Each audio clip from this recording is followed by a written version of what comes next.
Friends, welcome to kitchen art. Friends, બટેટા વડાનું નામ સાંભળતા જ બટેટા વડા બનાવવાનું મન થાય છે, પણ લગ્ન પ્રસંગમાં બને છે તેવા ઘરે બનતા નથી. તો લગ્ન પ્રસંગમાં આપણે જે બટેટા વડા ખાઈએ છીએ તેમાં એક સિક્રેટ મસાલો બનાવીને નાખવામાં આવે છે. તો ફ્રેન્ડ્સ, આજે આપણે તે સિક્રેટ મસાલો બનાવતા શીખીશું અને પછી તમે જોજો. બસ એક આ મસાલો તમને બનાવતા આવડી જાય, સાથે બટેટાનો માવો છે તે ચીકણો ન થાય, ખીરું કઈ રીતે બનાવવું, ખીરું કેટલું ઘટ્ટ રાખવું, અને હા, બટેટા વડાનું ખીરું એકદમ પરફેક્ટ છે કે નહીં તેને ચેક કરવા માટે પણ 2 ટિપ્સ છે તે પણ આપણે જાણીશું. તો ફ્રેન્ડ્સ, રેસીપી સારી લાગે અને ટિપ્સ સારી લાગે તો લાઈક અને શેર જરૂરથી કરજો. અને હા, મારી ચેનલ ઉપર નવા હોય અને મારી ચેનલને હજુ સબસ્ક્રાઈબ ન કરેલ હોય તો સબસ્ક્રાઈબ કરી બાજુનું બેલ બટન દબાવવાનું ભૂલશો નહીં, જેથી કરીને તમને મારા નવા વિડીયોનું નોટિફિકેશન મળતું રહે. તો ફ્રેન્ડ્સ, સૌથી પહેલાં આપણે બટેટા પસંદ કરીશું. તો ફ્રેન્ડ્સ, પીળી છાલના જે બટેટા આવે છે તે આપણે 4 નંગ લેશું અને તેનો વજન છે 400 ગ્રામ. તો ફ્રેન્ડ્સ, આ બટેટાને પહેલાં આપણે ધોઈ લેશું. બજારમાં લાલ કલરના બટેટા પણ મળે છે, પણ અહીંયા આપણે બટેટા વડા બનાવવા માટે આ બટેટાનો જ ઉપયોગ કરશું. અને નોર્મલી બધા ઘરમાં આ જ બટેટાનો ઉપયોગ થતો હોય છે શાક બનાવવામાં. તો બસ શાક બનાવવા માટે તમે જે બટેટા લેતા હોય તે જ બટેટા અહીંયા આપણે બટેટા વડા બનાવવા માટે લેશું. તો ફ્રેન્ડ્સ, 4 બટેટાને આપણે સારી રીતે ધોઈ લીધા છે અને હવે તેના આપણે ટુકડા કરી લેશું. તો ફ્રેન્ડ્સ, આપણી ફરિયાદ એ હોય છે કે બટેટાનો માવો જે બનાવીએ છીએ તે ચીકણો થઈ જાય છે. તો એનું કારણ એ જ છે કે આપણે બટેટાને ડાયરેક્ટ પાણીમાં બાફતા હોય છે. તો આ રીતે આપણે ટુકડા કરીને આજે બટેટાને પાણીમાં ડાયરેક્ટ નહીં બાફશું, પણ આ રીતે બટેટાના ટુકડા કર્યા પછી કુકરમાં સેટ થાય તેવી નાની તપેલી આપણે લઈ લેશું અને બધા બટેટા તેમાં એડ કરી દેશું. આ રીતે એડ કર્યા પછી હવે કુકરમાં આપણે 2 ગ્લાસ જેટલું પાણી એડ કરશું. પાણી એડ કર્યા પછી તેમાં આ રીતનું એક સ્ટેન્ડ સેટ કરી દેશું અને બસ તપેલીને તેમાં ગોઠવી દેશું. હવે કુકરનું ઢાંકણું બંધ કરી દેશું અને ગેસ તરફ જાશું. હવે ગેસની ફ્લેમ આપણે ચાલુ કરીશું અને હાઈ ફ્લેમ ઉપર કુકરને રાખીશું. 4 થી 5 સીટી આપણે વગાડી લેશું. તો ફ્રેન્ડ્સ, 4 થી 5 સીટીમાં આપણા બટેટા છે એ સરસ બફાઈ જશે.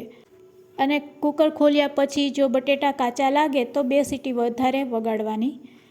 તો ચાલો હવે આપણે પૌવા પલાળી લેશું. હવે તમે કહેશો કે બટેટા વડામાં પૌવા થોડા હોય, પણ લગ્ન પ્રસંગમાં જ્યારે બટેટા વડા બનાવવામાં આવે છે તેમાં પૌવા પણ એડ કરવામાં આવે છે. તો અહીંયા આપણે 3 ચમચી જેટલા પૌવા લીધેલા છે અને આ પૌવાને પહેલાં આપણે સારી રીતે ધોઈ લેશું. તેના માટે મેં ચાની ગળણી લીધેલી છે અને આ રીતે થોડુંક પાણી નાખીને પૌવાને સારી રીતે ધોઈ લેશું. આ રીતે પૌવા આપણા ધોવાઈ પણ જશે અને સરસ પલળી પણ જશે.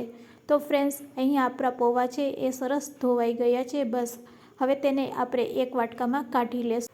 આ રીતે કરવાથી પૌવા સરસ ધોવાઈ પણ જાય છે અને સરસ પલળી જાય છે.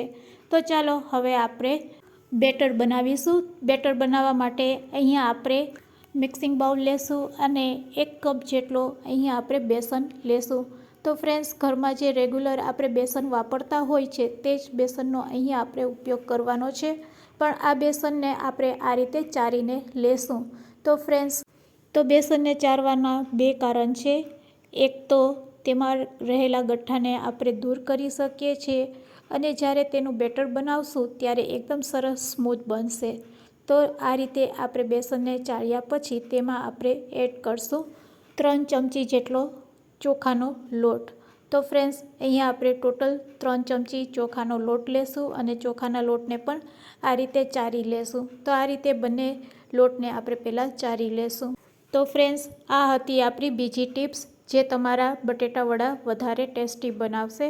હવે 5 ચમચી હળદર અને અડધી ચમચી મીઠું સ્વાદ મુજબ. તો ફ્રેન્ડ્સ, આટલી વસ્તુ નાખીને આપણે લોટ સાથે મિક્સ કરી લેશું. અહીંયા આપણે હળદરનો ઉપયોગ બિલકુલ કરશું નહીં. જો તમે હળદર નાખશો તો તમારા બટેટા વડા વધારે રેડિશ બનશે અને જો હળદર વગર તમે આ રીતે બટેટા વડાનું ખીરું રેડી કરશો તો તમારા બટેટા વડા એકદમ લગ્ન પ્રસંગમાં જે કલર પકડે છે તે જ પકડશે. હવે આપણે 1 ગ્લાસ જેટલું પાણી લેવાનું છે, પણ 1 ગ્લાસ જેટલા પાણીને આપણે ડાયરેક્ટ તેમાં એડ નહીં કરશું. આ ખીરું બનાવવા માટે અહીંયા આપણે થોડુંક પાણી એડ કરતા જઈશું અને વ્હિસ્કર અથવા તો ચમચીની મદદથી આ રીતે તેને હલાવતા જઈશું. જો તમે આ ટિપ્સથી ખીરું બનાવશો તો તમારું ખીરું છે એ એકદમ ફ્લફી રેડી થશે. તો આ રીતે પહેલાં આપણે લોટ બાંધી લેશું, પાણી નાખતા જઈશું અને આ રીતનું લોટ બંધાઈ જાય પછી તેને એકદમ નરમ બનાવીશું. તો આ રીતે તમે જો ખીરું બનાવશો તો તમારું ખીરું એકદમ સરસ રેડી થશે. તો બસ થોડુંક હવે પાણી નાખતા જઈશું અને બેટરને આ રીતે ફેટતા જઈશું. આ રીતે ફેટવાથી આપણું ખીરું છે એ એકદમ ફ્લફી તૈયાર થશે અને તેમાંથી જો બટેટા વડા બનાવશો તો તેનું લેયર છે એ ખૂબ જ સરસ બને છે. તો ફ્રેન્ડ્સ, અહીંયા આપણું બટેટાનું ખીરું તૈયાર છે. તમે જોઈ શકો છો તેની થિકનેસ, બસ આ જ થિકનેસ આપણે રાખવાની છે. હવે તમે કહેશો કે અહીંયા આપણે બેટર તો બનાવી લીધું છે, પણ બેટર કેટલું ઘટ છે તે કઈ રીતે ચેક કરશું? તો બસ ચમચી લેવાની અને ચમચીને આપણે ખીરામાં ડીપ કરશું.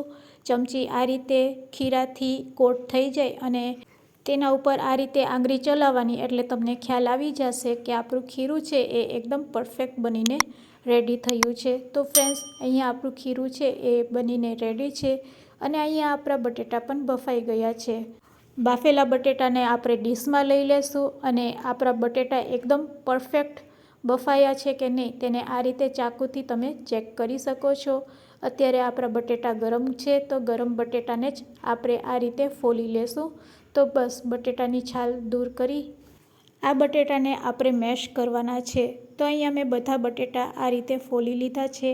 હવે આપણે મેશર લેશું અને મેશરની મદદથી આ બટેટાને મેશ કરીશું. તો ફ્રેન્ડ્સ, જો આ રીતે તમે બટેટાને બાફશો અને પછી તેનો માવો બનાવશો તો બટેટાનો છુંદો છે એ ક્યારે પણ ચીકણો નહીં થશે. તો બસ અહીંયા આપણે મેશરને પણ બહુ ચલાવવાનું નથી. બસ આ રીતે બટેટા સરસ બાફેલા છે, તો તમે એકવાર આ રીતે મેશરથી મેશ કરશો એટલે બટેટાનો સરસ છુંદો રેડી. તો ફ્રેન્ડ્સ, હવે આપણે મસાલો બનાવીશું. તેના માટે આપણે ગેસની ફ્લેમ ચાલુ કરીશું અને એક પેનને ગરમ કરીશું. પેન સરસ ગરમ થઈ જાય એટલે 2 ચમચી જેટલા આખા ધાણા, 1 ચમચી જેટલી વરિયાળી, 12 થી 15 નંગ મરી અને અડધી ચમચી જેટલું જીરું એડ કરશું.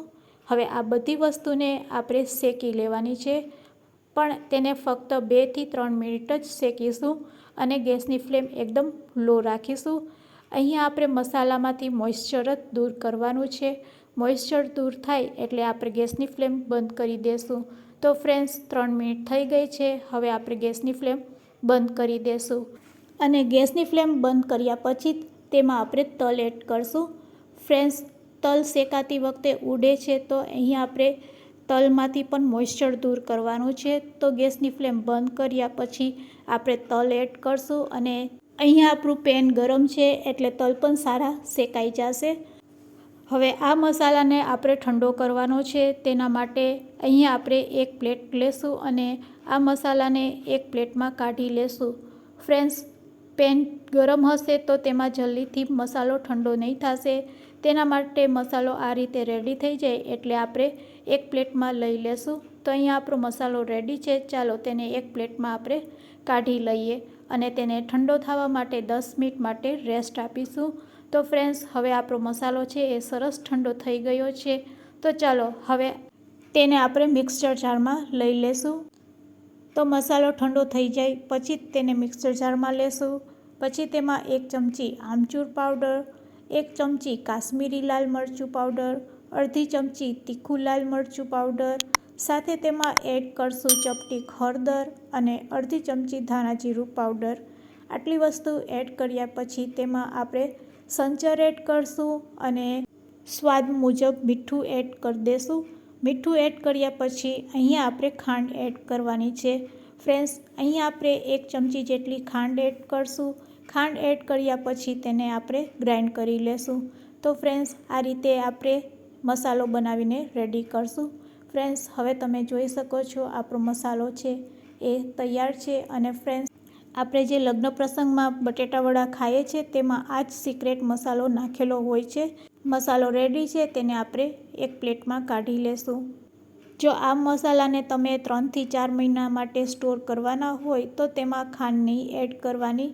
મીઠું અને ખાંડ મિક્સ થાય છે તો તેમાં ભેજ લાગે છે અને મસાલો લાંબા સમય માટે ટકશે નહીં.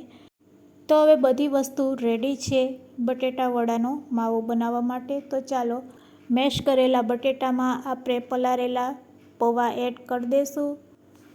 હવે તેમાં 2.5 ચમચી જેટલો અહીંયા આપણે તૈયાર કરેલો મસાલો એડ કરશું અને 2 ચમચી જેટલા અહીંયા આપણે સિંગદાણાનો ભૂકો એડ કરશું. આ બધી વસ્તુ એડ કર્યા પછી મરચાં અને આદુની પેસ્ટ બનાવીને એડ કરશું 1 ચમચી અને હવે કોથમીર એડ કરશું. તો અહીંયા બધી વસ્તુ એડ કર્યા પછી સ્વાદ મુજબ મીઠું નાખીશું. તો અહીંયા આપણે બટેટા અને પૌવાના ભાગ જેટલું જ મીઠું એડ કરશું.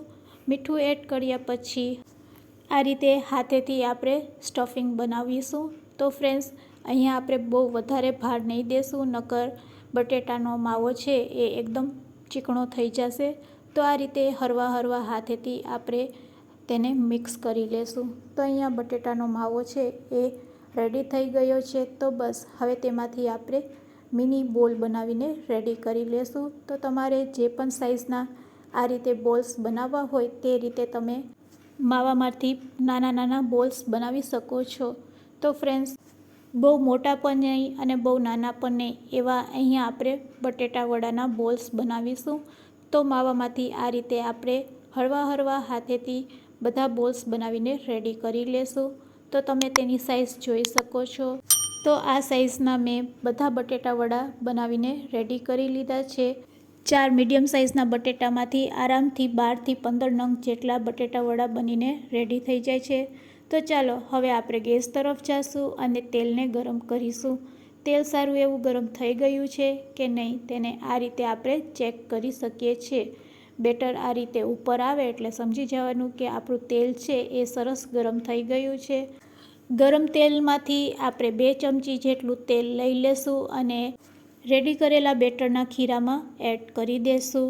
અને બેટરના ખીરામાં તેલ એડ કર્યા પછી ચપટીક આપણે ખાવાની સોડા લેશું અને આ સોડાને આપણે બેટરમાં એડ કરી દેશું. તો અહીંયા ગરમ તેલ અને આ રીતે ચપટીક સોડા એડ કરશો એટલે તમારું બેટર છે એ એકદમ સરસ રેડી થશે. તો અહીંયા આપણું બેટર રેડી છે. ચાલો હવે આપણે તેમાં બોલ્સ એડ કરી દઈશું અને બોલ્સને આ રીતે ચમચીથી કોટ કરી લેશું.